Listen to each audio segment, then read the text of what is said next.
Buenas tardes a todos. Agradecemos a todos los presentes la participación en la sexta sección del programa virtual Abogado Experto Unimagdalena en Casa. En nombre de la Vicerrectoría de Extensión y Proyección Social, el Programa de Derecho y el Consultorio Jurídico y Centro de Conciliación de la Universidad del Magdalena, reciban un cordial saludo de bienvenida a todos los presentes que se han dado cita en esta charla virtual denominada Enfoque Diferencial y Defensa de Derechos en el Caribe Colombiano, Comunidad LGBTI, realizada en el marco de las actividades del Plan de Formación Continua. Enviamos un saludo al señor rector, doctor Pablo Vera Salazar, al vicerrector de Extensión y Proyección Social, doctor John Taborda Giraldo, al director de Programa de Derecho, abogado magíster Cristian Rodríguez. En la tarde de hoy, esta actividad es presidida por la abogada especialista Giovanna Simancas Tinoco, directora del Consultorio Jurídico y Centro de Conciliación de la Alma Mater. La abogada especialista Vianis Robles Manjarres, la abogada especialista Melina Quintero Santos, el estudiante de Derecho y miembro de equipo de la ONG Caribe Afirmativo, Cristian de la Rosa, activista LGBTI. Invitamos a los asistentes a manifestar sus inquietudes a través del chat al término de las intervenciones de los expertos invitados en la tarde de hoy. Recuerde que este programa virtual, sección a sección, realiza el seguimiento de su participación y asistencia con el fin que al finalizar los encuentros programados en el periodo les sea otorgada certificación institucional. A continuación, la abogada especialista Giovanna Simancas Tinoco, directora del Consultorio Jurídico y Centro de Conciliación de la Alma Mater, ofrecerá las palabras de instalación de esta sesión del programa virtual Experto Unimagdalena en Casa.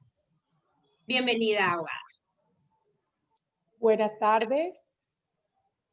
Un gusto saludarles en la tarde de hoy. Extendemos un saludo especial a nuestro rector, doctor Pablo Vera Salazar, al vicerrector de Extensión y Proyección Social, ingeniero John Taborda, a nuestro decano de la Facultad de Humanidades, doctor Edgar Villegas Iriarte, a nuestro director de programa, doctor Cristian Rodríguez Martínez, a los estudiantes y docentes del Consultorio Jurídico de la Universidad del Magdalena, a nuestros conferencistas en la tarde de hoy, la doctora Vianis Robles Manjarres, a Cristian de la Rosa, a la doctora Melina Quintero y a todas las personas que siguen esta transmisión por la página de Facebook de la Vicerrectoría de Extensión y Proyección Social y del Consultorio Jurídico y Centro de Conciliación de la Universidad de Magdalena.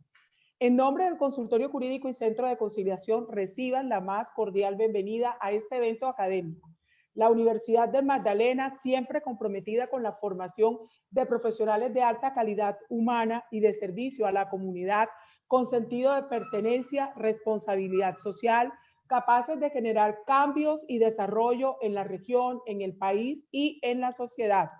El Consultorio Jurídico y Centro de Conciliación, en el desarrollo de su actividad de educación continua del día de hoy, desde el área de derechos humanos, realiza una reflexión sobre el pronunciamiento de la Corte Interamericana de Derechos Humanos frente a la protección de los derechos de las personas pertenecientes a la comunidad LGTBIQ. Realizará también un análisis de la aplicación del enfoque diferencial a las víctimas de la comunidad LGTBIQ en Colombia y las medidas de reparación a estas víctimas. También nos acompaña en la tarde de hoy nuestro amigo y estudiante Cristian de la Rosa, miembro de la ONG Caribe Afirmativo, quien disertará sobre las actividades que esta organización realiza en defensa de los derechos de esta comunidad. Agradezco nuevamente su asistencia a este importante evento formativo, no sin antes informarles que el Consultorio Jurídico y Centro de Conciliación de la Universidad de Magdalena continúa prestando sus servicios de manera virtual a través de los correos electrónicos consultoriojurídico@unimagdalena.edu.co, centro de conciliación @unimagdalena.edu.co, a través de la línea PBX 438.000, extensiones 3190, 3003, 3004 y 3005. Y a través de las redes sociales, Facebook, Consultorio Jurídico Unimagdalena, Instagram, Consultorio Jurídico Unimagdalena y Twitter, Consultorio Jurídico Unimagdalena. En nombre del Programa de Derecho y del Consultorio Jurídico y Centro de Conciliación de la Universidad del Magdalena, agradecemos nuevamente su participación en esta importante conferencia. Sean todos bienvenidos.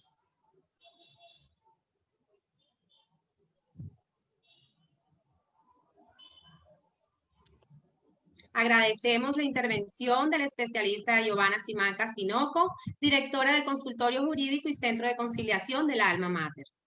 En este espacio académico denominado Enfoque Diferencial y Defensa de Derechos en el Caribe Colombiano, Comunidad LGBTIQ, nos acompañan en calidad de invitados Vianis Robles Manjarres, abogada de la Universidad del Magdalena, graduada con el honor cum laude, especialista en Derechos Humanos y Derecho Internacional Humanitario. Actualmente cursa estudios de maestría en Promoción y Protección de los Derechos Humanos, con experiencia en asesorías jurídicas en empresas privadas, litigio en campos de derecho penal, justicia penal militar, justicia y paz y jurisdicción especial para la paz. Docente en Derechos Humanos del Consultorio Jurídico de la Universidad del Magdalena, investigadora y defensora de derechos humanos. Cristian de la Rosa, estudiante de Derecho, miembro del equipo de la ONG Caribe Afirmativo, coordinador de la Casa de Paz de Ciénaga, estudiante de Derecho de la Universidad del Magdalena, activista LGBTI y defensor de derechos humanos. Melina Quintero Santos, abogada especialista en Derecho Administrativo y candidata a magíster en Derecho. Estudiante de cursos válidos para doctorado de la Universidad de Buenos Aires. Cuenta con 7 años de experiencia como docente. Se ha desempeñado como oficial mayor del Juzgado Quinto Penal del Circuito de Santa Marta, abogada asesora de la Notaría Segunda de Santa Marta, abogada del Grupo Territorial Santa Marta de la Agencia para la Reincorporación y Normalización ARN. Estuvo como coordinadora local de opción legal para la atención a las víctimas del Departamento del Magdalena. Actualmente es docente del área de Derechos Humanos en el programa de Derecho de la Universidad del Magdalena. Es investigadora y defensora de los derechos humanos en el consultorio jurídico y centro de conciliación de la institución. A continuación, tiene el uso de la palabra la abogada especialista Vianis Robles Manjarres, quien disertará junto a nuestros invitados acerca del tema que nos ha convocado en la tarde de hoy. Enfoque diferencial y defensa de derechos en el Caribe colombiano, comunidad LGBTI. Bienvenida, abogada.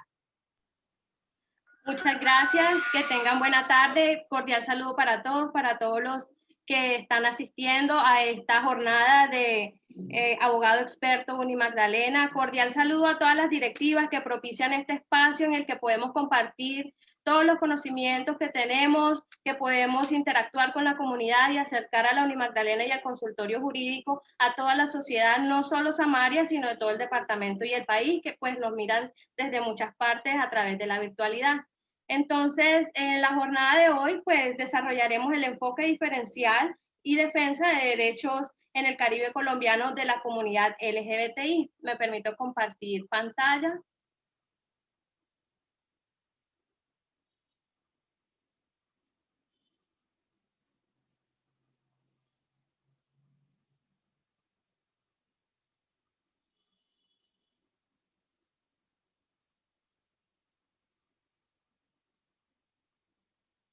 ¿Sí se logra ver la pantalla?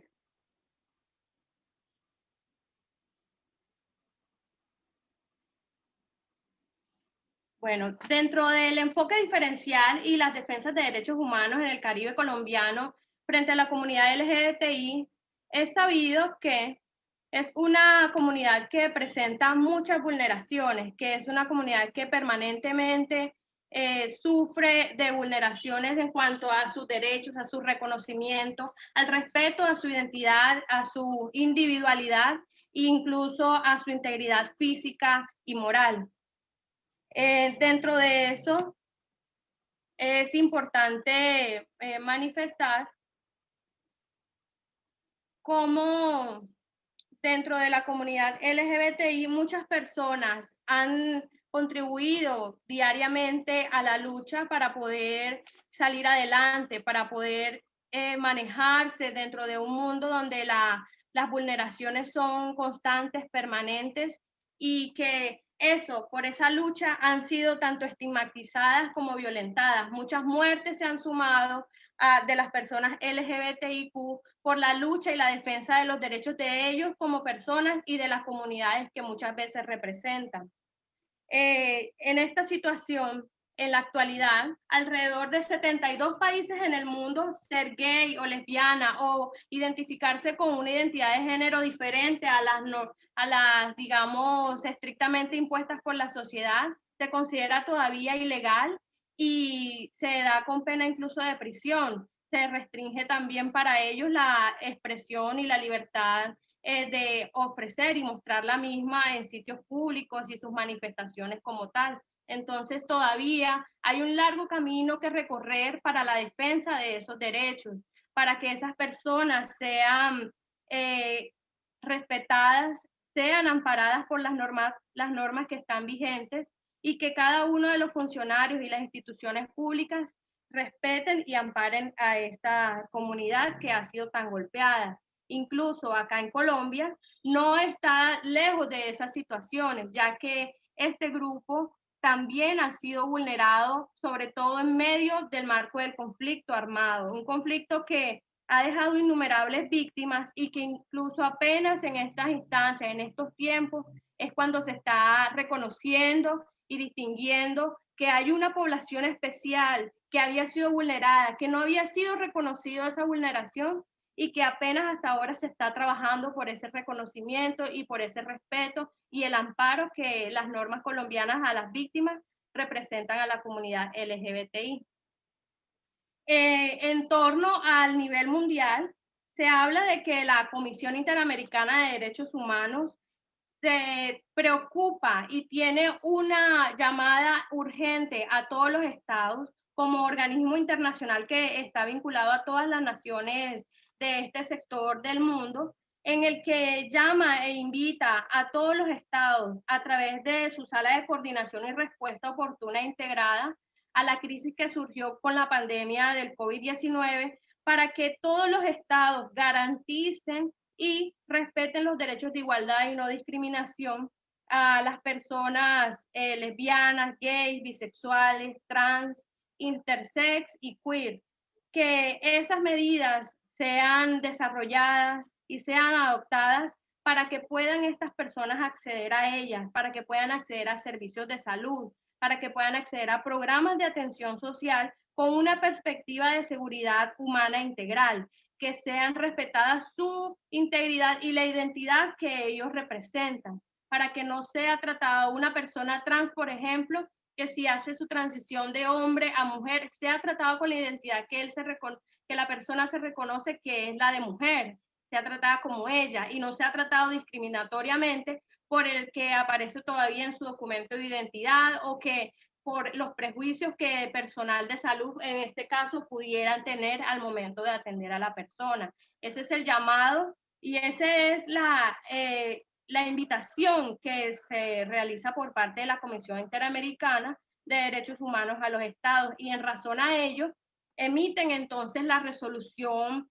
01 del 2020, adoptada por la Comisión Interamericana el día 10 de abril del año 2020, en medio de toda la crisis mundial que se estaba dando por la pandemia. Esta resolución lo que hace es que invita y indica a los estados todas esas medidas de contención que se realizan a través del COVID-19, por toda la situación del COVID-19, de que sean manejadas en el marco de los derechos de las personas de la comunidad LGBTIQ+, para que estas personas sean tratadas con todas las perspectivas de seguridad humana integral que se requieren. Dentro de dicha resolución están los numerales del 68 al 71, donde habla específicamente de las personas LGBTI, con las cuales se invita a los estados a librar todas las medidas para la protección. La primera, entonces, habla del numeral 68, referida a la inclusión de las personas LGBTI en las políticas de asistencia social. ¿A qué se refiere esto? A garantizar la inclusión de las personas, en particular de las personas trans que se encuentran en un ciclo de pobreza, exclusión, incluso de falta de acceso a la vivienda, para que haya formulación de esas políticas de asistencia que las incluyan dentro de refugios seguros, sitios para vivienda, y pues que también sean incluidas en todas las políticas de reactivación económica. Habla eso de todas esas personas que se encuentran en situación de calle y que pertenecen a la comunidad LGBTI. Habla también de las mujeres trans que ejercen el trabajo sexual para que sean observadas sus situaciones y para que sean beneficiadas de esas medidas adoptadas. De igual manera, en el numeral 69, de que se refiere a la resolución de la Comisión Interamericana, habla de adoptar y fortalecer sistemas nacionales de protección de las personas LGBTI, incluyendo los niños, niñas y adolescentes.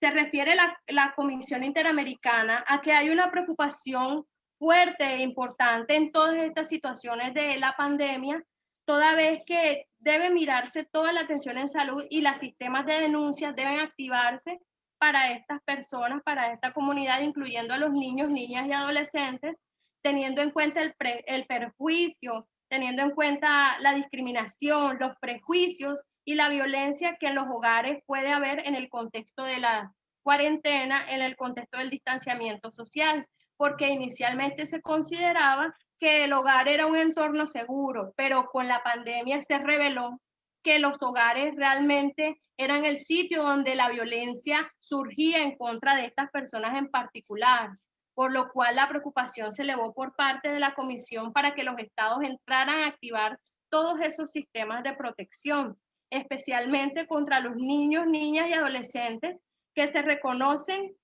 como miembros de la comunidad LGBTI, porque muchos, con muchos resultados, han mostrado que han sido expulsados y obligados a abandonar sus hogares por razón de prejuicios contra su orientación sexual, contra su identidad o contra su expresión de género. Asimismo, habla el numeral 70 de la resolución 0120 de la Comisión Interamericana de adoptar o fortalecer políticas que garanticen el respeto y la identidad de género en el ámbito hospitalario y garantizar la continuidad de servicios médicos prestados a las personas trans. ¿De qué habla esto entonces? De que la Comisión insta a los estados a que se garantice la continuidad de todos esos servicios médicos, de que a las personas que viven con VIH, las cuales sufren mucha estigmatización, sean atendidas con integralidad y que se pueda, digamos, continuar con la distribución de los antirretrovirales que ellos necesitan para manejar su vida de manera pues saludable en medio de las circunstancias.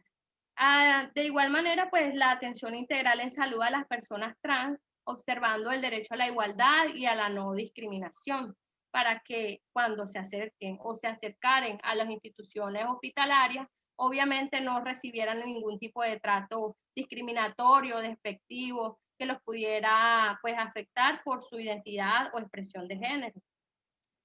La última numeral que menciona la resolución 0120 de la Comisión se refiere a adoptar esas campañas de prevención y combatir la homofobia, la transfobia y la discriminación basada en la orientación sexual, garantizando la protección a los derechos de identidad de género, dirigidas especialmente al personal de salud y de seguridad del Estado para que tengan a su cargo medidas de atención y contención de la pandemia.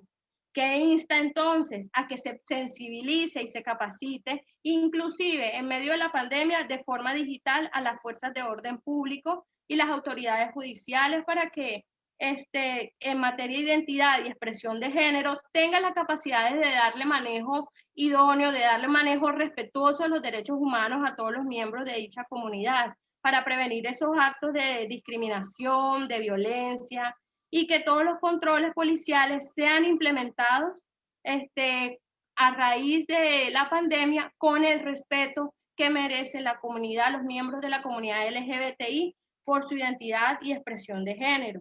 De igual manera, en caso de que se hayan producido o que se produzcan, como muchas veces lo hemos visto ya en noticias, de esas vulneraciones a los miembros de comunidad LGBTI en su integralidad, en su moral, pues que el Estado haga pronunciamientos públicos de rechazo de los actos de discriminación o violencia causados sea por fuerzas de seguridad, sea por fuerzas institucionales médicas o en cualquier instancia en la que ellos acudan, para que se pueda investigar y sancionar esos actos como debe ser y con debida diligencia, ya que los derechos humanos están comprometidos en ese aspecto.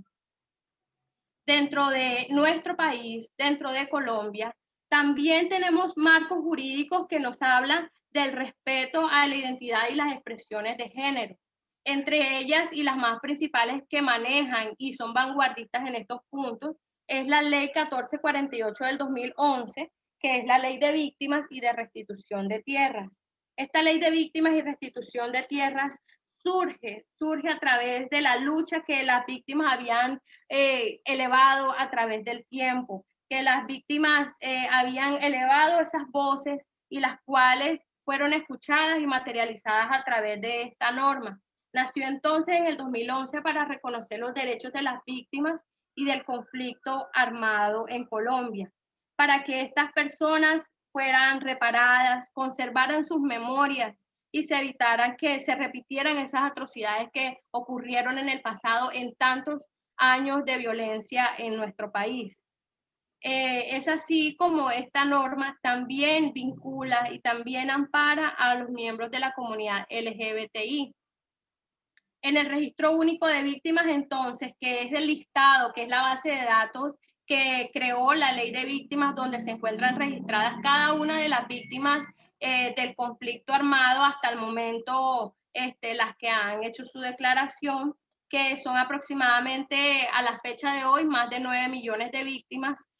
Para esta época existen 4.971 personas dentro de ese registro que se reconocen con orientaciones sexuales e identidad de género diversas, lo cual pues nos invita a pensar y repensar todos los servicios que se prestan para ellos desde una perspectiva diferencial, con un trato diferencial para poder brindarle una atención integral.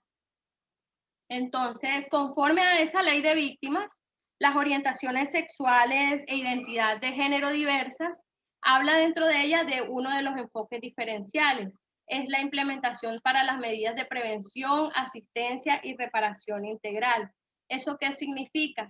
Que esas orientaciones sexuales e identidad de género permite mirarla desde una perspectiva diferente a esa persona para ser tratada y darle un enfoque distinto para poder resolver, restaurar y apoyar en la recuperación de sus vulneraciones, de los derechos humanos que le han sido violentados. Entonces, ese enfoque diferencial es el que también atiende a los llamados de los organismos internacionales para el amparo de la comunidad LGBTIQ. Entonces, en sí, se pregunta uno, ¿qué es el enfoque diferencial? La Ley 1448 del 2011, en su artículo 13, habla del enfoque diferencial como un principio donde reconoce que hay poblaciones con características particulares en razón de su edad, su género, su orientación sexual y su situación de discapacidad. Este principio orienta a que todos los procesos y las medidas y las acciones que se desarrollan para asistir a las víctimas sean integralmente miradas conforme a esa diferencia que los envuelve, para que puedan ser asistidas, atendidas, protegidas y reparadas integralmente a cada una de las víctimas, pues conforme a lo que indica la Ley 1448. Ese enfoque diferencial pues tiene un doble significado. Habla por un lado de que es un método de análisis en que se mira a la persona en sus circunstancias, y también una guía para el actuar, para la acción, para que cuando se materialicen todas esas maneras de asistir, atender, proteger y reparar, sean con esa mirada que responda a las necesidades de esa persona. Entonces, cuando hablamos de que es un método de análisis, es que se hace una lectura de que miren las formas en que ellos han sido discriminados, en que cómo han sido colocados ellos en situaciones de inferioridad en frente de, digamos, otro grupo hegemónico, el grupo, digamos, predominante, como sucede pues en nuestra sociedad actual, que pues a la persona miembro de la comunidad LGBTI se mira un poco pues distinta, se mira un poco despectiva a las personas, digamos, que hacen parte del grupo heterogéneo que hay en el país, que son, digamos, personas heterosexuales, que tienen pues su trabajo, que tienen sus circunstancias dentro de lo que se considera normal en la sociedad colombiana. Entonces, también hablamos de que ese enfoque diferencial es una guía para la acción porque se toma en cuenta ese análisis que se hace en dicha persona, todo lo que ha tenido que sufrir, y así se brinda una atención adecuada, una protección a esos derechos a la población que realmente sea una protección verdadera, que sea una protección que ellos puedan sentir y palpar y no se quede solo en palabras, no se quede solo en documentos, sino que sea materializada en su vida diaria y que puedan encontrar entonces la restauración a esos daños que sufrieron y que no estaban obligados a soportar. Entonces, ¿cuáles son esas medidas que dentro de la ley de víctimas manejan? Pues la ley de víctimas se desarrolla en el marco de la verdad, justicia, reparación y las garantías de no repetición. Cada uno de estos componentes deben ser mirados con ese enfoque diferencial. La verdad de lo que ha sucedido conforme a la violencia que se aplicó frente a esas personas que se identificaban como miembros de la comunidad LGBTI, que presentaban unas orientaciones sexuales e identidad de género diversas, ya que ellas sufrieron la violencia desde otra óptica que lo puede surgir un hombre heterosexual, campesino, una mujer. Ellos tienen una óptica diferente desde el ámbito de la violencia, porque no solo esa verdad atacó el daño físico, sino el daño moral, el daño a su derecho de reunirse, de expresarse. Entonces, es un componente que el enfoque diferencial debe aplicarse en cuanto a la verdad frente a la comunidad LGBTI. De igual manera, la justicia debe mirarse también con enfoque diferencial, de llevar a la restauración, a lograr ese principio de justicia ante las autoridades, con esa mirada de esas personas y qué es lo que ellos también pueden considerar justicia. De igual manera, la reparación, de cómo esas medidas de reparación sí van realmente a restaurar las situaciones que han vivido. Esas medidas pueden ser también restitución de tierras, la indemnización administrativa, la asistencia, la reubicación, el retorno y la rehabilitación. ¿Qué implica esto? Que si en dado caso se da la indemnización administrativa para una víctima que se identifica con una orientación e identidad de género diversa, esa indemnización debe ser dirigida al nombre de la persona a la cual ella ese miembro de la comunidad se identifica. Si es una persona miembro de la comunidad y es trans, pues si se considera mujer, debe ser sus comunicaciones dirigidas como mujer y no ser revictimizado atacándolo o diciéndole no, porque usted es hombre y tiene que manejarse así y en el sistema está así. No, debe ser con ese enfoque diferencial para amparar y respetar sus derechos humanos. Y obviamente, pues las garantías de no repetición es no regresar a ese punto de vulneración, es no volver a esas situaciones en las que entonces se ofrecen muchas medidas en que las víctimas, miembros de la comunidad LGBTI, pueden repararse, pueden avanzar y pueden mostrar, por ejemplo, en actos simbólicos que pueden cambiar todo ese pasado, no olvidarlo, pero sí respetarlo y hacer ejercicios para la sanación del mismo desde esa óptica, desde la perspectiva de enfoque diferencial. Y entonces cuando hablamos de del punto de esa reparación, también es importante mencionar el artículo 4 de la Declaración de los Principios Fundamentales de la Justicia para las Víctimas de Delitos y Abusos del Poder. Porque cuando toda persona ha sufrido un daño, eso tiene un derecho a una pronta reparación. ¿Y qué es esa reparación? Pues es el derecho que tienen todas las personas que han sufrido un daño, que han sufrido una violación, para hacer desaparecer los efectos del mismo. La naturaleza de la reparación y el monto, pues ya dependen del daño material y del daño incluso inmaterial que pues se ha recibido por parte de ellos. Y también pues tiene por finalidad que se promueva la justicia, que se remedien esas violaciones manifiestas de las normas internacionales y las normas nacionales, para que se pueda encontrar un camino hacia la paz, un camino en el que se respete a esas víctimas y se respete esa particularidad que tienen de pertenecer a la comunidad LGBTI con un tratamiento de enfoque diferencial. Entonces, la pregunta principal siempre que manejamos es, ¿ante quién se puede acudir cuando hay una vulneración de derechos por pertenecer a la comunidad LGBTI? Pues ellos pueden acudir y se puede acudir a las inspecciones de policía, a la Fiscalía General de la Nación, a la Personería Distrital o Municipal, depende del lugar donde ocurriere pues algún tipo de vulneración, a la Defensoría del Pueblo y obviamente pues a los consultorios jurídicos y centros de conciliación.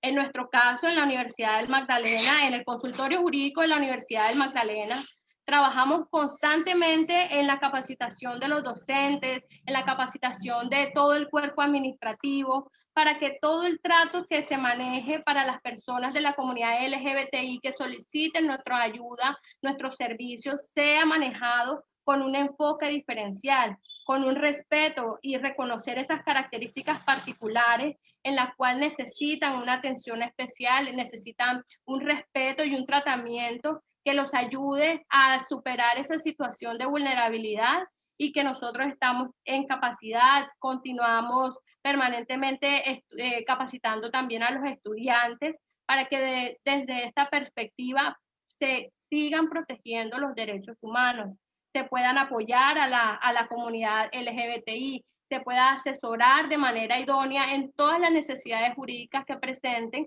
y también de las necesidades dentro de la convivencia, ya que pues el centro de conciliación también pues abre un espacio para ser manejados con un enfoque diferencial y poder llegar a estas personas a llegar a acuerdos de solución de conflictos que enfrenten diariamente en su hogar, en su comunidad, en la sociedad en que se desenvuelven, en todos los ámbitos en que ellos participan. Entonces, es uno de los principales trabajos que realizamos en consultorio jurídico y centro de conciliación, pues como defensa de los derechos y materialización de estos derechos en el Caribe colombiano para la comunidad LGBTI.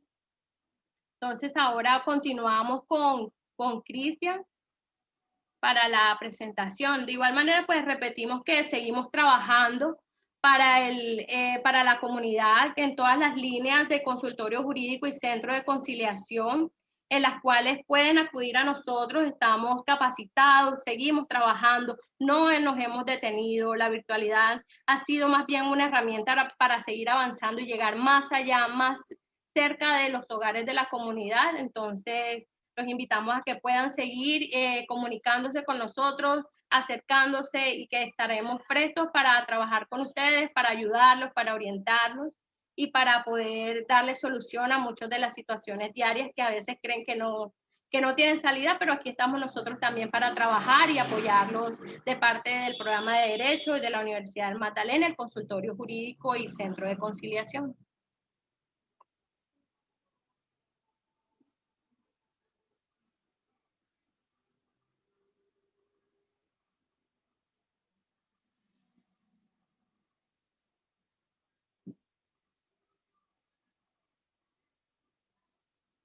Entonces, es importante entonces hacerles saber que estamos cerca de ustedes, cerca de la comunidad, y que estamos prestos para trabajar y continuar prestando nuestros servicios y prestando todo el apoyo desde esa perspectiva de enfoque diferencial.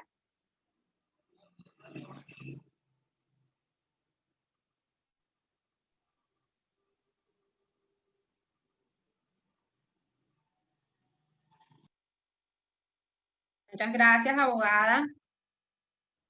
Le damos el uso de la palabra a Cristian. Bienvenido, Cristian.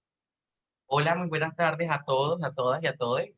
Gracias por la invitación de antemano al consultorio jurídico de la Universidad del Magdalena. Pues saben que soy súper apasionado con este tema, sobre todo en materia de reivindicación de los derechos de las personas LGBT. Y pues, como siguiendo con esta línea secuencial que estableció la doctora Vianis anteriormente, pues, pues el motivo de este diálogo que quiero tener con ustedes está centralizado en la necesidad de hacer un abordaje con un enfoque diferencial, en este caso, en un enfoque de género, que permite identificar patrones de conducta que pueden tener los victimarios y verdaderamente buscar formas para restablecer derechos o restaurar los derechos de las personas LGBT en el marco en el marco de la violencia sistemática que se ha venido desempeñando sobre estos cuerpos, puesto que hay un imaginario claro, y es que los cuerpos de las personas LGBT son depositarios de violencia. Entonces, bajo ese entendido, pues mi diálogo, voy a empezar a como a compartir pantalla. Yo siempre hago como la aclaración que nunca me gusta compartir pantalla porque hablo mucho. Pero en última, como mi diálogo se hace llamar Enfoque diferencial y defensa de derechos en el Caribe colombiano, violencia sobre las personas objetiversas. Y se preguntarán ustedes por qué creo que es necesario empezar a realizar un diálogo sobre ello. En el Caribe colombiano, antemano me presento nuevamente, mi nombre es Cristian de la Rosa, yo soy estudiante de último semestre de la Universidad del Magdalena, también pues hago parte del consultorio jurídico, estoy cursando consultorio 4, pero desde hace 2 años vengo trabajando con una ONG regional que nos llamamos Caribe Afirmativo, tenemos 11 años de experiencia por la reivindicación de los derechos de las personas con orientaciones sexuales e identidades de género diversas. En esa organización, pues me han delegado a ser parte de procesos comunitarios cuya finalidad es la construcción de paz, pero también el posicionamiento de la agenda LGBT en los territorios que nos encontramos. De esa manera, yo soy el coordinador de la Casa de Paz de Ciénaga, que es una estrategia ideada por Caribe Afirmativo, financiada por la IAF, que es la Fundación Interamericana, una agencia de Estados Unidos, que nos ha permitido tener 5 casas de paz en 5 territorios que denominamos territorios especiales para la paz. Es decir, en territorios donde hubo incidencia del conflicto armado y que también tenemos el compromiso de fortalecer el trabajo por los derechos humanos.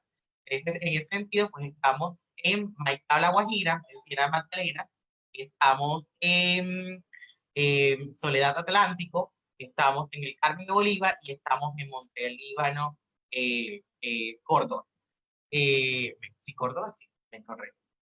Bajo ese orden de ideas, pues nosotros hemos venido realizando un seguimiento fuerte al trabajo, a lo que ha ocurrido con los derechos de las personas LGBT en los últimos años. Y pues tenemos un observatorio que es el Observatorio de Derechos Humanos de Caribe Afirmativo, el cual ha arrojado una cifra bastante, que nos podemos decir alarmante. Quizás ustedes lo que van a ver es aquí una cifra, y muchos pensarán una cifra ínfima. No es nada. La verdad que sí, porque nosotros no pensamos en la cantidad, sino en el individuo, que es la persona, y una persona que se le vio cercenada su vida por la existencia de móviles que son tanto culturales y que se han fortalecido por una cultura que tiene la tendencia a desconocer las orientaciones sexuales y las identidades de género. Bajo ese entendido, pues les comparto como primera medida esta información que ustedes ven en pantalla. Esto es un registro de información que es lo que ha establecido el Observatorio de Derechos Humanos del Caribe Afirmativo para el año 2020. Esta es una gráfica en donde se han sistematizado los índices de los casos de muertes violentas o de asesinatos a personas LGBT en la región Caribe, siendo el departamento del Atlántico el departamento con mayor índice de violencia, seguido por el departamento del Magdalena, es decir, nuestro territorio, especialmente el distrito de Santa Marta, quien ha sido el distrito donde más han registrado casos de violencia hacia mujeres trans, y posteriormente seguido por el departamento del Cesar. Esta gráfica que ustedes están viendo en pantalla es una gráfica que pues aquí tiene fecha de 31 de agosto, pero hago una corrección, esta es hasta el 31 de septiembre, y pues dice que hay 24 casos de asesinatos, homicidios o feminicidios a personas LGBT, pero a la fecha, en realidad tenemos 27 casos de asesinatos entre homicidios y feminicidios a personas LGBT, y que la mayoría de los casos, ustedes lo pueden ver acá, con estos que están como en rojo, empezaron a darse en la segunda, cuando se dieron las medidas de aislamiento obligatorio por el COVID-19.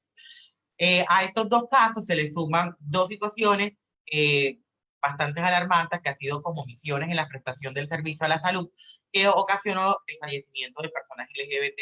Aquí no lo incluimos porque consideramos obstaculización de derechos, pero en última pues, se puede mencionar como un tipo de homicidio. Entonces, la muestra está en esta gráfica que yo les digo. Es un título claro que yo denomino La región Caribe es un mosaico de contrastes y de tensiones. Pues, sin lugar a duda, culturalmente, pues las personas con orientaciones sexuales e identidades de género son queridas en algunos contextos, pero son odiados en otros. Y esta cifra, y comparada con la cifra que les voy a mencionar anteriormente, pues en este momento, el asesinato a personas LGBT puede decir que está triplicado con respecto al año 2019. Y eso que todavía nos falta contabilizar, por ejemplo, el último trimestre, es decir, octubre, noviembre y diciembre. En la gráfica que ustedes ven acá es producto del resultado de un proceso investigativo del Observatorio de Derechos Humanos de Caribe Afirmativo, y aquí pues hacemos un compilado de las cifras que empiezan desde el 2007 hasta el 2019, pero pues como que nos centralizamos muchísimo desde el 2011 al 2019 porque fue donde se ha visto mayor relevancia en los casos de violencia de personas LGBT que han terminado en muerte. Esta historial, que va desde el 2007 hasta el 2019, pues nos ha establecido que en la región Caribe han habido 206 asesinatos a personas LGBT, y cuando digo asesinatos pueden ser homicidios o feminicidios. Para el año 2019, para la fecha, finalizando, teníamos 17 casos de violencia que terminaron, y hoy estamos en 27 casos de asesinatos a personas LGBT y no hemos terminado. Esta es una cifra que generalmente nos preocupa. Y, por ejemplo, si nosotros analizáramos en el departamento del Magdalena, se han registrado 26 casos de homicidios, se registraron 26 casos de homicidios en el periodo del 2007 al 2019 y 2 casos en el año 2019. Con el paralelo de que en este momento pues estamos casi, repito la cifra, estamos en 5 casos de violencia, de asesinato, es decir, que estamos a punto de triplicar los casos con respecto al año 2019. Esto nos genera bastante preocupación porque no solamente la realidad de estos casos de violencia a personas LGBT, y aquí solamente menciono el tema de asesinatos en el informe que posteriormente se los puedo compartir, o que pueden tener acceso en nuestra página de caribeafirmativo.lgbt, pues nos vamos a encontrar que el análisis no solamente sobre muertes, sino también sobre amenazas y violencia policial. Y el compendio de información nos demuestra de que las violencias a las personas LGBT son totalmente sistemáticas. Voy a dejar de compartir porque después voy quedando como muy stand-up en esta temática.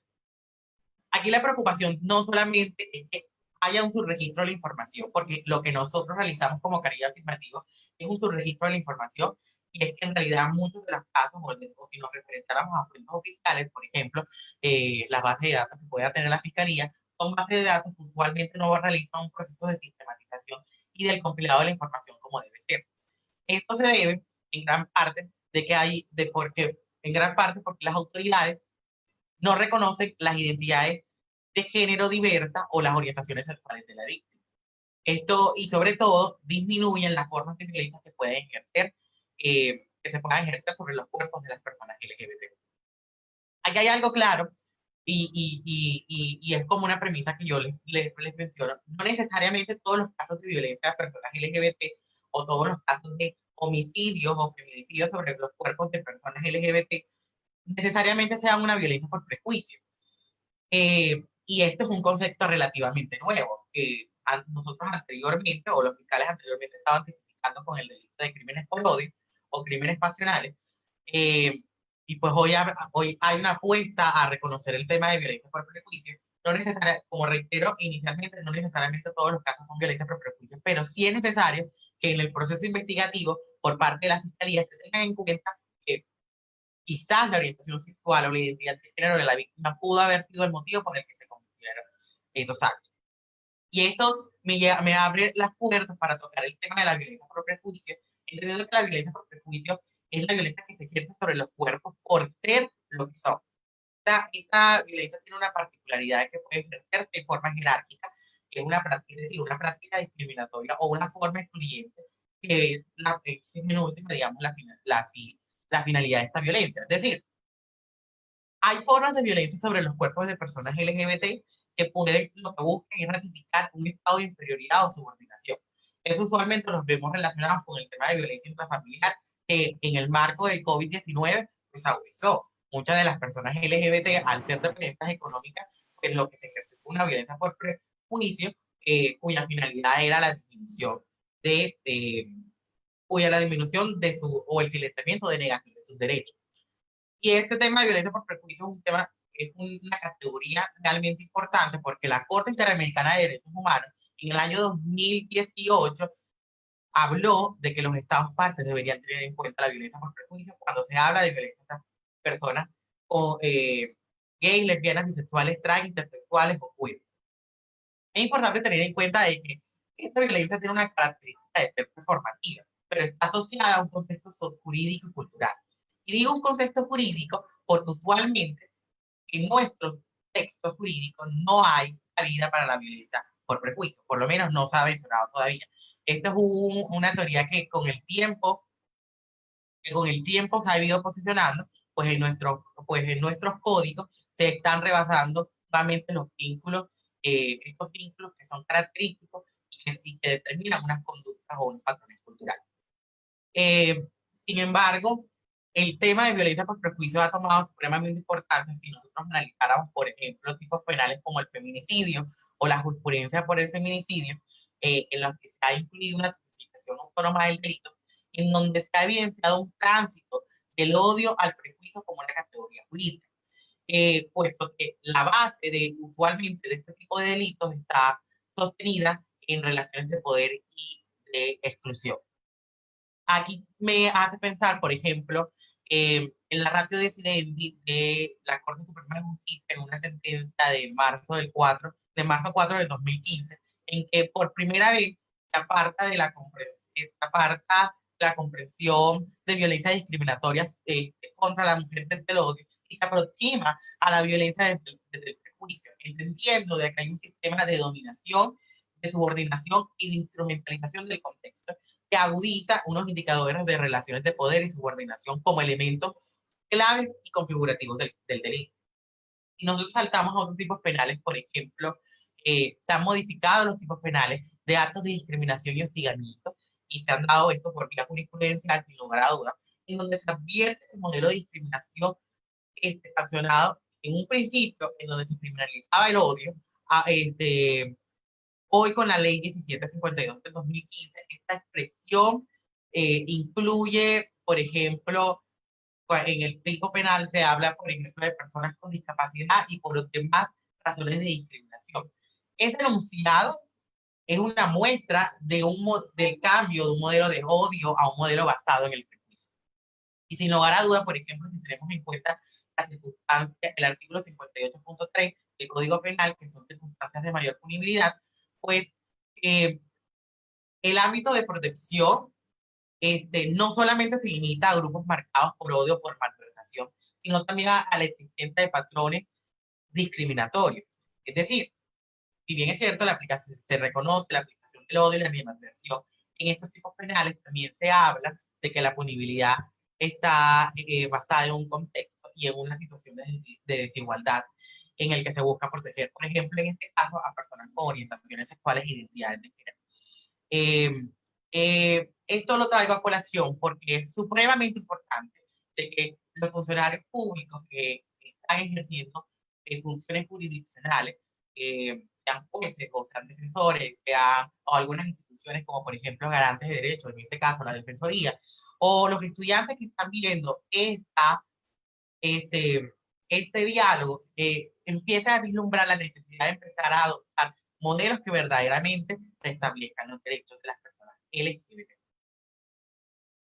Por ejemplo, si yo me remito a modelos internacionales, sin lugar a dudas, a nivel internacional, pues existe un reconocimiento de los derechos de las personas con orientaciones sexuales e identidades de género diversas. Pero hay que reconocer que, por ejemplo, la aplicación de este enfoque diferencial es una aplicación que es limitada para grupos poblacionales, que si bien es cierto, los instrumentos internacionales reconocen el riesgo que pueden sufrir las personas diversas, es decir, las personas LGBTIQ+, en sus hogares, en sus familias, en su sociedad, y que existe una obligación por parte de los estados de salvaguardar estos derechos,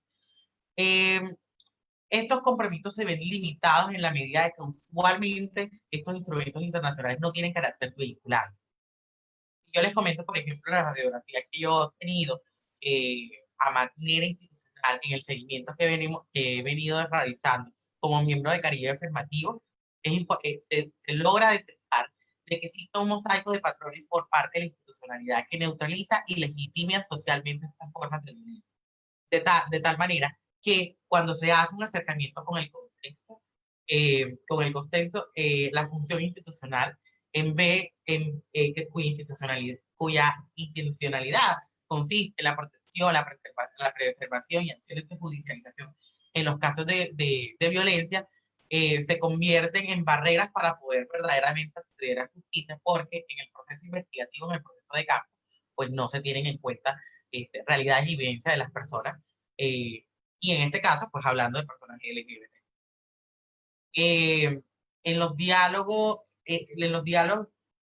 el resumen que yo podría decir frente a esta situación es que es fundamental la aplicación del enfoque diferencial en todos los procesos investigativos, que va desde la atención a la víctima, y la atención a la víctima implica el reconocimiento de su identidad de género, y es, por ejemplo, digamos, en el consultorio jurídico, si en algún momento tuviésemos el caso, recibiéramos un caso de violencia intrafamiliar y se asignara al área de penal, es fundamental, por ejemplo, que el estudiante que realice ese registro de la información registre la identidad de género de la persona. Y puede decir que nos estuviésemos enfrentando a un caso de violencia intrafamiliar de un menor que se autorreconoce como una mujer trans. Es necesario que la atención a la víctima reconozca de alguna forma la identidad de género de la víctima, porque eso garantiza que el proceso, la metodología y la ejecución en la investigación penal responda a una realidad. Y sin lugar a dudas, el ejercicio que posteriormente realizaría el fiscal es una adecuación típica al correspondiente. Yo diría como recomendación para la aplicación de un enfoque diferencial, es necesario que se evite minimizar o naturalizar las violencias desde la creencia social. Y sobre todo, por ejemplo, cuando se tocan violencias hacia niños, niñas y adolescentes. Hay que darse el imaginario que eso está dentro de la crianza de los hijos. También hay que aprender a visionar los contextos en donde se emergen conductas violentas, sobre todo porque el análisis de los contextos permite determinar formas o hechos indicadores de prejuicio. Hay que buscar, de acuerdo a las identidades de las víctimas, medidas para proteger o salvaguardar su integridad. Y sin lugar a dudas, también hay que reconocer que, por ejemplo, en violencia a niños, niñas y adolescentes, que es una violencia que nos ha preocupado, sin lugar a dudas, en este panorama, es reconocer que la responsabilidad parental tiene un límite y que ese límite no puede terminar en la consecución del maltrato. Hay, sin lugar a duda, en el momento de recepción de casos y en el proceso investigativo, abstenerse de emitir juicios que puedan considerarse prejuiciosos, porque eso por entredicho de las conductas que se afirman.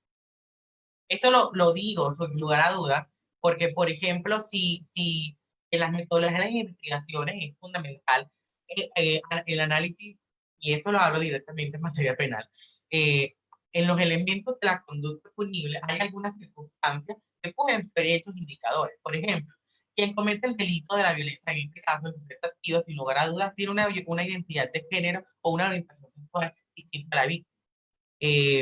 O por lo menos si este sujeto activo hace parte de un grupo que históricamente rechazó a las personas con diversidad sexual y de género, las haya amenazado. Es fundamental, por ejemplo, por parte, y aquí reitero lo que había mencionado, cuando la policía judicial realiza procesos investigativos o cuando usted como defensor está al pendiente de lo que está ocurriendo en el caso, analizar, por ejemplo, si el delito se cometió si antes de la comisión del delito hubo alguna forma de amenaza o hostigamiento, sea por medio escrito, verbal, textual, en donde se ratificaran los estereotipos negativos de las personas. O si cuando se encontró a la víctima hubo un daño dirigido al cuerpo que podría determinar la orientación, que podría determinar si está relacionado con la orientación sexual o no de la víctima. Es decir, hace tiempo recibimos un caso de violencia intrafamiliar en el cual la adolescente era castigada por parte de su familia para corregir su identidad de género. Y esta adolescente era una mujer trans. Y la forma de castigo era echarle esperma caliente en sus partes íntimas. Entonces hay que preguntarse verdaderamente, en este caso de violencia intrafamiliar, por ejemplo, ¿era un caso de violencia intrafamiliar solamente aislado? ¿Era un caso de violencia intrafamiliar que tenía unos móviles prejuiciosos, cuyo prejuicio tenía un carácter inicialmente jerarquizante, pero también excluyente? Si hubo una sevicia, si hubo civicia, si, por ejemplo, el crimen se realizó en un sitio conocido como homosexualización, o donde se ejercieron trabajo, o donde se ejerce trabajo sexual por parte de la víctima, si estos delitos han cometido cerca o donde se han cometido otras formas de violencia, si la persona que es víctima ha ejercido liderazgo y se autorreconoce por parte de una organización, un colectivo de personas LGBT, sin lugar a dudas, un hecho indicador que puede determinar que la violencia puede ser por prejuicio es si la víctima tiene una orientación sexual o una identidad de género visible. Importante. Además, si esta persona se encontraba en una situación de vulnerabilidad y sin lugar a dudas, cuando hay un concurso de múltiples conductas típicas, antijurídicas y culpables, esos son como hechos indicadores que es importante prever en el momento o en la consecución de, de, del proceso investigativo y en la redacción de los casos. Vuelvo y comparto la diapositiva y me quedo como en esta diapositiva que para mí es importante. Aquí, y no solamente aplica para los casos de personas LGBT, sino también para los casos de mujeres, es importante tener en cuenta que el enfoque de género no es un enfoque que se negocia, es una obligación por parte, por ejemplo, en este caso de la Fiscalía, de realizar un proceso investigativo a profundidad y dejar, en el caso, en las situaciones de personas LGBT, dejar de resumir los casos en crímenes pasionales, porque eso no es correcto ya, ni siquiera es válido. Y es importante tener en cuenta porque el enfoque de género permite que los casos de personas LGBT superen el gran margen de impunidad, porque implica el conocimiento de las realidades y las vivencias de las personas LGBT.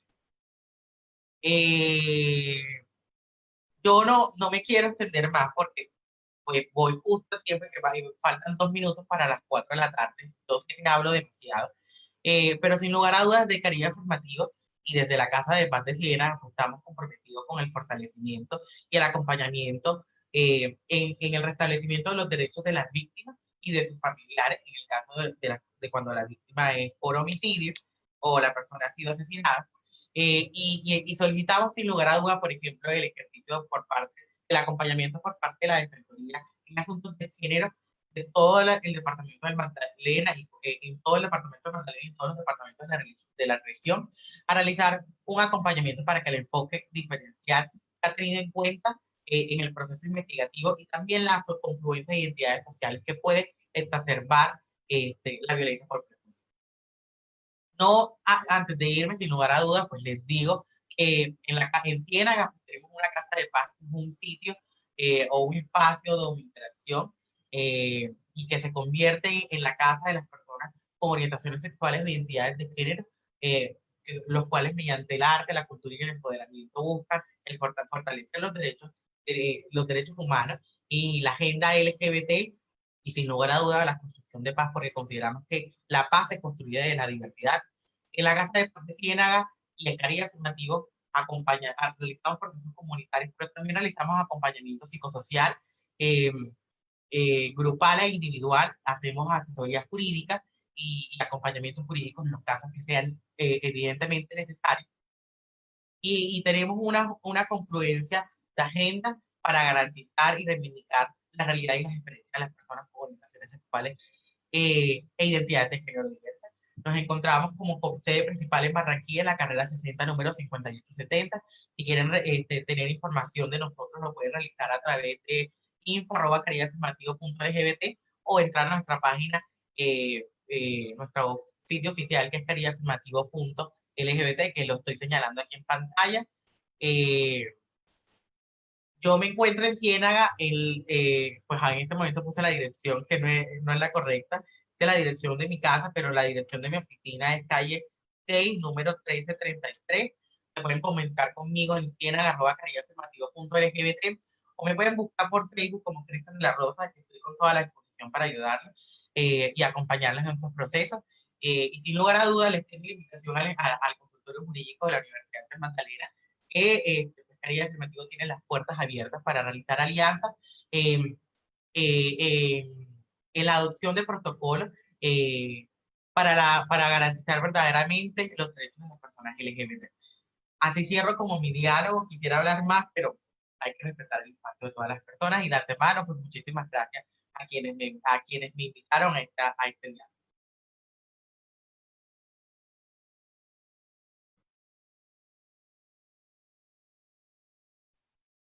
De antemano agradecer, Cristian, tu participación y la de la doctora Vianis, un tema muy enriquecedor para todos nosotros. Garantizar de que, wow, estuvo la participación súper activa en toda esta actividad del día de hoy, más de 70 personas conectadas 100%, agradeciendo a los invitados externos que tenemos en la jornada de hoy. Es importante para nosotros que ustedes sepan que estas son charlas que traemos con temas coyunturales y que sabemos que son de interés de la comunidad en general. Entonces, en ese sentido, acabamos de compartirles hace un ratico el link de inscripción para certificar posteriormente sus asistencias a este programa virtual de Experto Unimagdalena en Casa, en este caso profesión abogado.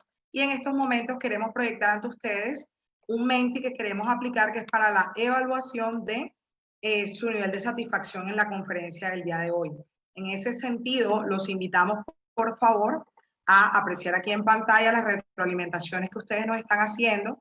¿A través de qué? A través de la página www.menti.com, utilizando, por favor, el código 7917489. Vemos que ya tenemos participantes ahora mismo en la actividad. Agradecemos a las más de 70 personas conectadas en el chat de Facebook a que nos acompañen dándonos su retroalimentación, la cual es muy importante y complementaria a su asistencia. En ese sentido, simplemente es ir a la página www.menti.com, utilizar el código 7917489 y allí comentarnos, por favor, regalarnos su perspectiva de cómo se sintieron en la temática del día de hoy, qué opinan de esta charla, qué les pareció. Bueno, ya tenemos 3 personas muy contentas con esta temática. Agradecerles de antemano su tiempo y su dedicación a la doctora Vianis, a Cristian. Ya vamos a dar paso a la sesión de preguntas con la doctora Melina. Agradezco me avise cuando esta parte tengamos varias identificadas para ir dándole curso a ello. Y bueno, vemos que las retroalimentaciones siguen sumamente, están participando ya cerca de 8 personas nos han comentado. Es importante para nosotros conocer su percepción frente a todos los procesos y actividades que desde la universidad, desde la Vicerrectoría de Extensión, desde el consultorio jurídico generamos en estos espacios para ustedes. Bueno, doctora Joana, vemos que nuestros asistentes del día de hoy, tanto personal externo como comunidad Unimagdalena, están activamente participativos en nuestras respuestas. Nos alegra saber de que se sienten muy contentos con la actividad presentada el día de hoy. Esa es la idea. Así es, Stephanie, aprovecho el espacio para darle las gracias a los estudiantes de Consultorio Jurídico y Centro de Conciliación de la Universidad Autónoma del Caribe que nos acompañaron en esta jornada de hoy, y a su directora, la doctora Rosa Gutiérrez, quienes estuvieron muy atentos y activos en el chat también. Y obviamente, pues a nuestros estudiantes de Consultorio Jurídico y Centro de Conciliación de la Universidad de Magdalena, y a nuestros docentes que siempre están apoyando todas las iniciativas y actividades que desde el programa de Derecho y desde el Consultorio Jurídico se vienen realizando. Claro que sí, doctora Giovanna, así es. Doctora Melina, me comenta para darle paso ahora posteriormente a la parte de las preguntas, si tenemos preguntas en el auditorio, por decirlo así, en nuestro auditorio virtual. ver que, bueno, está el personal asistente muy participativo, siguen comentándonos que es muy feliz con la iniciativa. Muchas gracias, los invitamos a seguir participando. Es importante para nosotros contar con su retroalimentación cualitativamente. Y ahora en una segunda slide vamos a darle paso a la parte que nos cuenten cómo podemos mejorar, qué piensan de esta actividad. Vamos a ver si llegamos, listo, vamos en cerca de 20 respuestas. Muchas gracias. Las personas que siguen conectadas vía Facebook los invitamos. Como les dije, página www.menti.com, pueden ingresar desde su celular, equipo electrónico, tablets, computador y simplemente digitar el código 791748. Bueno, vamos a darle paso a la segunda parte. Doctora Melina, si gusta, podemos arrancar con las preguntas y paralelamente acá vamos recepcionando los comentarios. Adelante. Buenas tardes a todos los presentes. Ahora mis compañeros hablaban sobre todo lo que tiene que ver con el enfoque diferencial y todas las características que esto implica. Cristian, en el reporte que hace Caribe Afirmativo, hasta mediados de este año se informó que 15 homicidios a personas de la comunidad LGTBI. Esto sin duda es una situación preocupante y también los que somos defensores de derechos humanos y manejamos a las víctimas del conflicto armado, que son personas LGTBI, vemos que la justicia en estos casos, de alguna manera, el margen es la impunidad. Es decir, esos casos quedan en el olvido, no se les aplica esto que nosotros estamos hablando del principio innovador del enfoque diferencial, lo cual hace que su situación sea de mayor vulnerabilidad y de mayor deficiente acceso a la justicia para lograr el restablecimiento de sus derechos. Hay unos antecedentes jurisprudenciales y a eso sí tenemos que referirnos, y es que la jurisprudencia también ha logrado que las normas que están dentro de nuestro ordenamiento jurídico se adapten a la realidad sociojurídica que viven esas víctimas del conflicto armado. Hay una muy especial que me llamó la atención y es una tutela en donde el juez de primera instancia niega las pretensiones que tiene un usuario víctima del conflicto armado, miembro de la comunidad LGTBI, portador de VIH y que es el representante de su núcleo familiar. Los dos primeros jueces de primera y segunda instancia negaron esos derechos que tenía esa persona y lo negaron precisamente porque no aplicaron el principio del enfoque diferencial. Entonces, la Corte Constitucional lo que hace es revisar ese caso, es una sentencia T-130 del 2016, revisa ese caso y lo que hace es que revoca esa decisión y aplica el enfoque diferencial y concede porque estamos tratando de una persona con circunstancias particulares a las que hay que restablecerle los derechos. Así las cosas, nosotros hemos encontrado, y por eso les decía que frente a estas comunidades, a todos los delitos que se cometen, y no solamente víctimas del conflicto armado, sino comunidades LGTBI en general, están cargados de prejuicios, de violencia física, de violencia psicológica, porque es que lo vemos en memes también. Lo vemos, no sé si ustedes han mirado en internet, las redes, cómo se han utilizado para precisamente consolidar esos prejuicios que existen hacia esas comunidades o hacia esas personas. Y yo lo veo porque independientemente de que sea abogada, soy ser humano y no puedo dejar de sentir empatía frente a esas personas y a esa comunidad, porque si bien es cierto, acceder a la justicia para todas las personas es un poco difícil, imagínate ahora perteneciendo a esa comunidad en donde durante mucho tiempo permanecieron invisibles y cuando lo tratan de hacer, cuando tratan de rebelarse y de establecer sus derechos, lo que hace la sociedad en general es señalarlos y utilizar perjuicios. Ayer vi un meme que me llamó mucho la atención y esto es como para reflexión, en donde decía, si tu hija te pregunta si eso es, veían a una persona transexual y le decía, si tu hija ve a esa persona y te pregunta si es hombre o mujer, tú le tienes que decir la verdad, que es hombre aun cuando ella se vista de mujer. Entonces yo no pude contenerme y comenté el meme y dije, a los hijos hay que enseñarles respeto, no imponerles verdades. A los niños hay que enseñarles no meterse en la vida ajena, aprender a respetar derechos y aprender a ser empáticos. Y lo digo porque soy mamá también.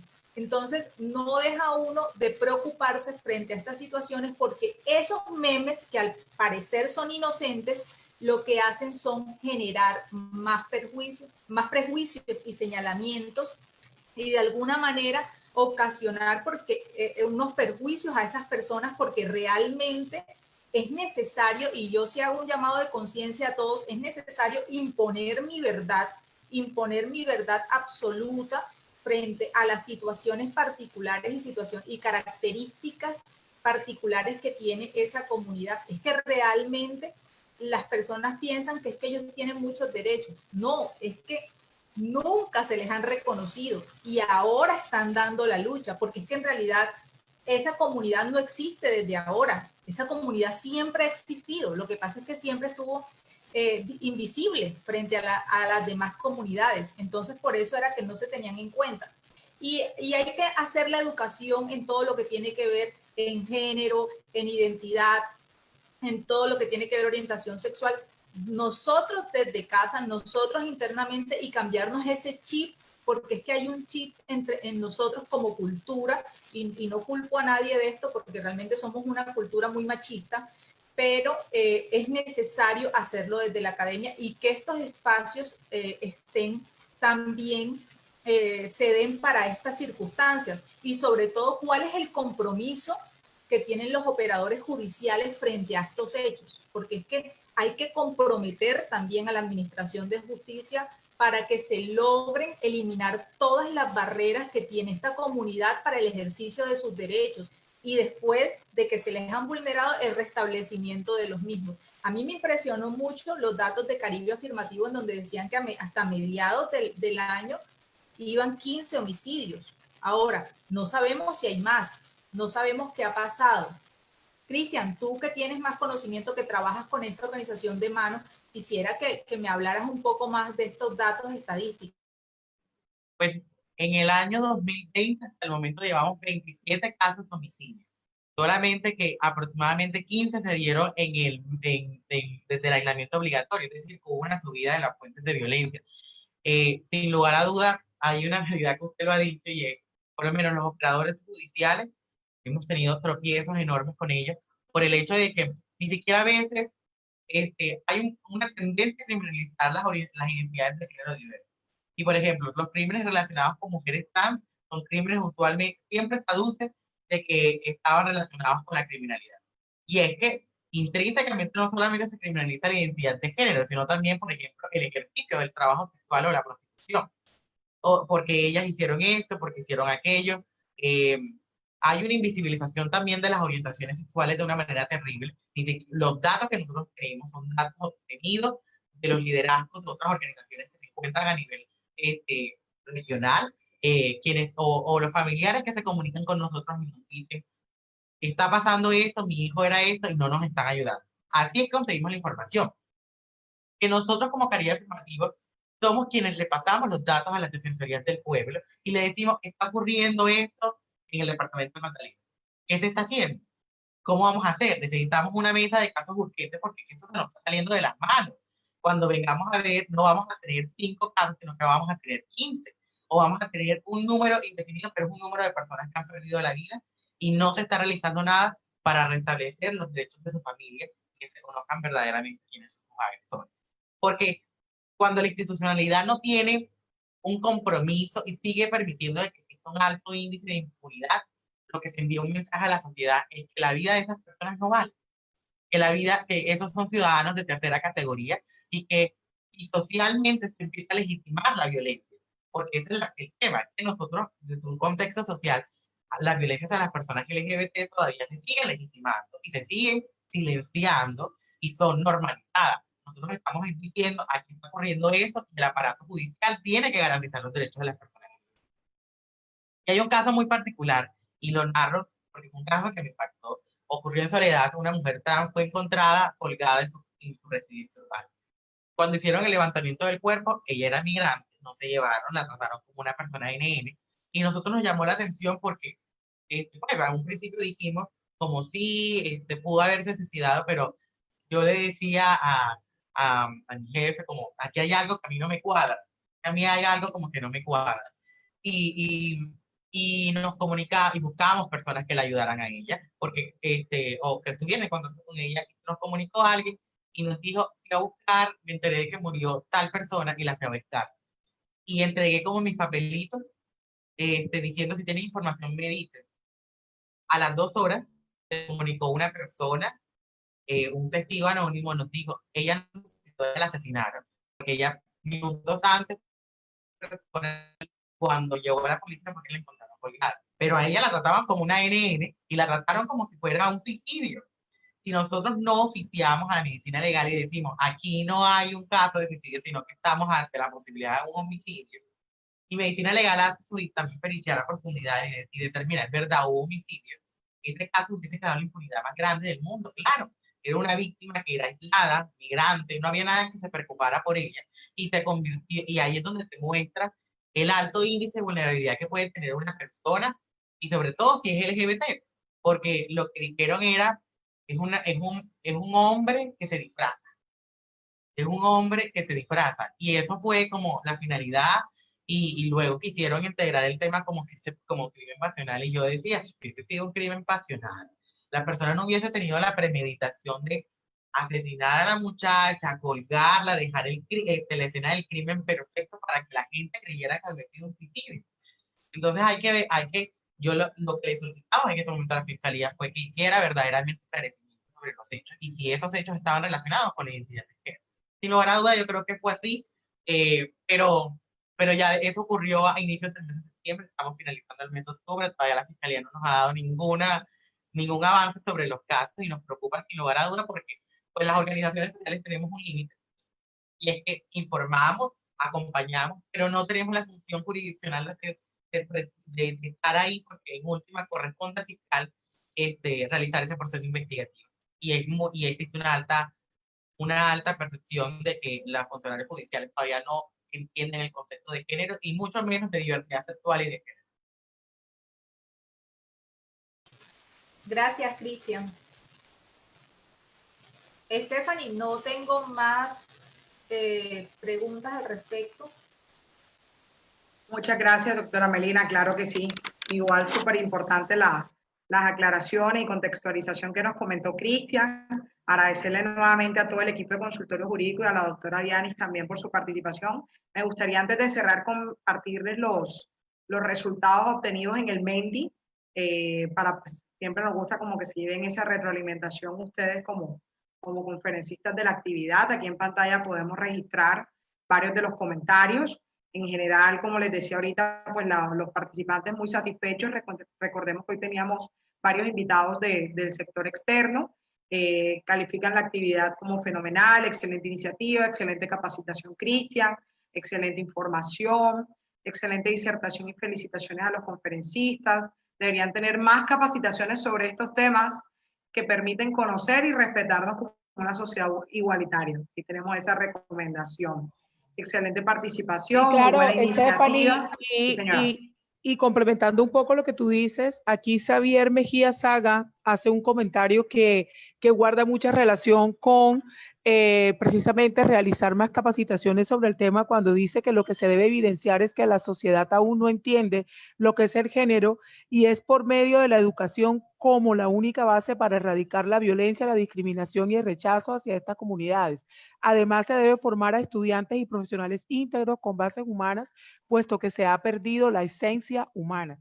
Entonces, pienso que le agradezco a Xavier. Estos son los comentarios que se necesitan precisamente para que nosotros podamos, desde nuestra labor formativa y académica, pues precisamente presentar disertaciones, capacitaciones relacionadas con los temas que son de interés y que obviamente sirven para la formación integral de los profesionales. Así es, doctora Ivana. Bueno, cerrando, buena presentación, excelente análisis del área del derecho, excelente conferencia, muy buena iniciativa y estos espacios, muy buena la iniciativa y estos espacios, pero sería importante llevar estos temas a las aulas académicas y más en este tipo de carrera como el derecho. Bueno, una sugerencia también a los profes, plan curricular. Bueno, nos sigue llegando nos llegó el comentario de Xavier que la profe nos lo leyó hace un momento vía Facebook. Agradecerles a todos ustedes, sabemos que muchos de sus comentarios también nos los colocan en el chat de Facebook. Este medio de Menti también es una manera de nosotros recoger cualitativamente todas sus percepciones. Es un placer para nosotros poder llevar a cabo esta sexta sesión del programa Abogado Experto Unimagdalena en Casa. Nos vemos el próximo jueves a las 3 de la tarde. Ya próximamente estaremos rotando el banner de invitación. Doctora Giovanna y a todo el equipo agradecerle siempre su tiempo y dedicación en este tipo de actividades. No, muchas gracias a todos, muchas gracias a la doctora Vianis, a Cristian, a la doctora Melina, al área de Derechos Humanos por este excelente tema que hoy se presentó no solamente ante la comunidad estudiantil, sino hasta la comunidad en general. Gracias, Cristian, por el apoyo. Vianis, Melina, bienvenido al tema. Pues ya nos queda a nosotros como consultorio jurídico, como universidad y como programa de derecho, pues obviamente hacer un poco de más énfasis en estos temas que miramos son de mucho interés en general por parte de la comunidad. Entonces, agradecerles a todos, a ti, Stephanie, a la Vicerrectoría de Extensión y Proyección Social, al programa de Derecho, a la Facultad de Humanidades, pues por este maravilloso espacio en el que nos permiten llegar tanto a la comunidad estudiantil como a la comunidad en general. Muchas gracias a todos, muy buenas tardes por acompañarnos. Gracias. Listo, doctora.